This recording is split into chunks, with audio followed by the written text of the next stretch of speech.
I was born at the foot of a mountain, one that I was warned never to climb. Our village had many visitors. Some had been to the summit. Others heard what was up there and wanted to see for themselves. They stopped by the inn. Some shared their tale. I was told not to listen, to keep my feet on the ground. But one night it was late. It was up to me to close up. There was a man at the corner table. I told him it was closing time, but he pulled out a chair and told me to sit. Asked me if I knew what was up there. I told him I knew what was down here. It was enough. Asked me what I was afraid of. Pulled out a flask, something purple inside. He put some in his drink. He put some in mine. Said it was bad manners to make a man drink alone, but I shook my head. He pulled out a gun, but I shook my head. Bang. When I opened my eyes, the man was gone, but I was still there.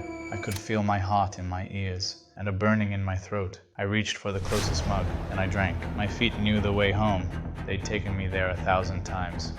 But that night they went elsewhere, a path far more steep, one that I was warned never to climb. But it wasn't as steep as I thought. There were signs along the way. Before I knew it, I was there. I expected ice and snow. What I found was a garden, long spiraling trees, purple waterfalls. I reached in and I drank. I drank till my stomach was full, and I forgot where I came from. I even forgot my own name. But before I knew it, I stepped inside.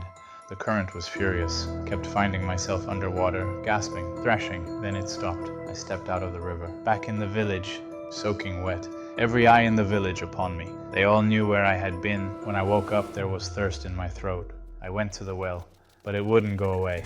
Before I knew it, my feet were carrying me back. It was steeper this time.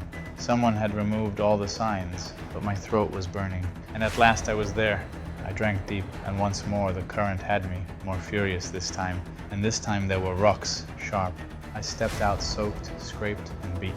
No one was looking, but I could still feel their eyes upon me.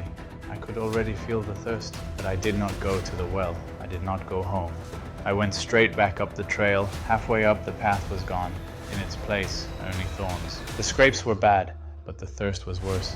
I kept climbing, till at last, I was there. This time there was someone waiting. The man. He pulled out a chair, told me to sit. He poured out 2 mugs. One was purple, the other plain. I asked him why he did it, if he knew what would happen. Said he saw a look in my eye. One that kept looking up, one that couldn't see what was down. Sometimes there is only one way to find out. He pulled out his gun again, told me to drink. I reached for the purple, but I drank from the other. He smiled as I turned my back to him, and I took the long way down.